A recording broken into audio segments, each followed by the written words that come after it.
দামি দামি জিনিস আপনি ঘরের ভিতরে রেখে তালা মেরে যদি রাখেন যে আপনি ভাবতেছেন আপনার ঘরে চুরি ডাকাতি হবে না, তাহলে সবচেয়ে বড় ভুল করবেন। অধিকাংশ ঢাকা শহরে কিন্তু আজকে এইভাবে চুরি হচ্ছে, আপনি কল্পনা করতে পারবেন না যে আপনার ঘরে কিভাবে চুরি হয়ে যায়। দেখেন, আপনি আপনার ঘরে তালা মেরেছেন, ভাবতেছেন চোর কিভাবে ঢুকবে, ঘরে তো তালা মারা।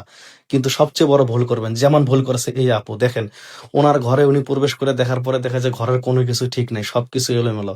ওনার আর বুঝতে বাকি নাই যে ওনার সাথে কি হচ্ছে। উনি কনফার্ম বুঝতে পেরেছে যে আমার ঘরে চুরি বা ডাকাতি হয়েছে। দেখেন, এখন সব জায়গায় উনি দেখতেছে যে ওনার জিনিসপাতিগুলো ঠিক আছে কিনা। এখন উনি ভাবতেও পারতেছেন উনি এখন কি করবে। তারপরে দেখেন সে ভালোভাবে তার জিনিসপাতিগুলো দেখতেছে, জিনিসগুলো আছে কিনা। মানে একদম তার মাথায় বজ্র ভেঙে পড়েছে। আসলে এটা কি করলাম? কেন আমি আমার এই শখের এই যে জিনিসপাতিগুলো রেখে কেন আমি বাড়ি চলে গেলাম?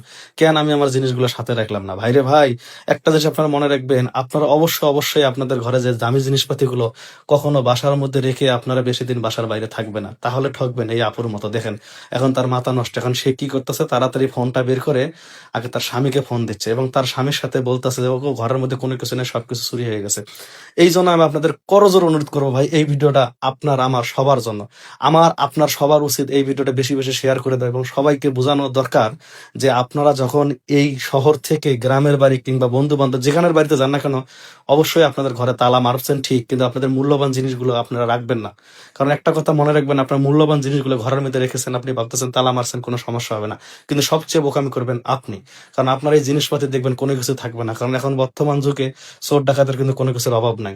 আবার আরেকটা কথা আছে, আপনার রাস্তাঘাটে মনে করেন স্বর্ণপাতি নিয়ে বেরোবেন, ওখানেও কিন্তু রিস্ক। এই জন্য আপনার যে কোনো জিনিসগুলো আপনার উচিত গ্রামে পাঠানো ভাই। গ্রামের লোক একটু হলো ভালো আছে। এখন দেখেন উনি কি করতেছে, এখন তার জামার কাছে ফোন দিতেছে, দিয়ে সবকিছু বললো। এখন ওনার মাথা কিন্তু একদম ঠিক নেই, আসলে উনি কি করবে। এখন মহিলা মানুষ দেখেন সে বয়ে বয়ে কাঁদতেছে, হায় হায় আমি এটা কি করলাম, কেন আমি আমার এই জিনিসপাতি গুলো আমি সাথে করে নিয়ে গেলাম না, কেন আমি রেখে গেলাম। এখন দেখেন, এখন সে ভাবতেছে কি করবে। এখন এর মধ্যে তার মনে হচ্ছে যে আমি আমার স্বামীকে আরেকবার ফোন দেই। এখন দেখেন, এই বিপদের সময় কিন্তু তার স্বামী ছাড়া এখন কেউ নেই। এন্ড দেন তার স্বামীকে ফোন দিছে। এখন তার স্বামী বলতেছে যে এখন ঘরের কি অবস্থা বলেন। সে বলতেছে না, কোনো কিছু চুরি করে নাই, মনে হয় সবকিছু আছে। এন্ড সে বলতেছে সবকিছু আছে, তুমি কি শিওর? এন্ড সে বলছে হ্যাঁ। কয় তাহলে একটা কাম করো, তুমি অবশ্যই দেখো চোর ঘরের ভিতরে আছে। যেই বলা সেই কাজ। সে এখন দেখেন তার স্বামীর পরামর্শ নিয়ে সে আস্তে আস্তে করে তার এখন ঘরের দিকে ভালোভাবে দেখতেছে যে চোর কোনো জায়গায় আছে কিনা। সত্য কথা ভাই, তো ভাই চোর এই ঘরের মধ্যে এখনো আছে। এখন দেখেন সে একদম সাহসিকতার প্রমাণ দিয়ে সে এখন কাউকে না ডাকিয়ে চিল্লা ফাল্লা না করে সে আগে শিওর হচ্ছে যে ঘরের মধ্যে চোর আছে কিনা। দেখেন, এন্ড সে সব দিকে খোঁজ করতেছে যে কি ব্যাপার, কোনো দিকে তো পাচ্ছি না। এখন সে কিন্তু নিরাশ হয় নাই।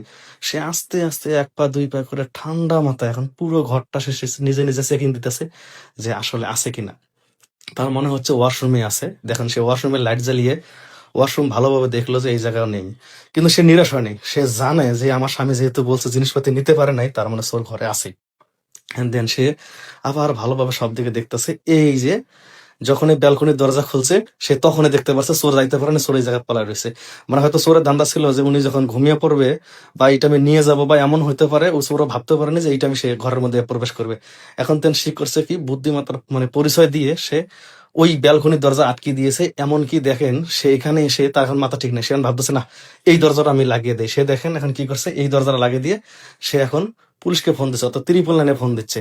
তো এই সাহসিকতার পরিচয় আপনারা দেওয়ার আগে অবশ্যই আপনাদের দরকার ঘরের মধ্যে মহামূল্যবান জিনিসগুলো রাখবেন না, কাছে নিয়ে যাবেন এবং গ্রামে রেখে আসবেন। যদি ভিডিওটা ভালো লাগে প্লিজ প্লিজ শেয়ার দিবেন। আর এই আপুর মতো সাহসিকতা কেউ দেখাতে যাবেন না। এই ধরনের জিনিস পাবেন ঘরের ভিতরে প্রবেশ না করে, বরং যে কাউকে ঘরের ভিতরে নিয়ে আসুন। সাহসিকতা প্রমাণ দিতে গেলে যে কোনো ভুল করতে পারেন। আল্লাহ হাফেজ। শিক্ষামূলক একটি ভিডিও ছিল।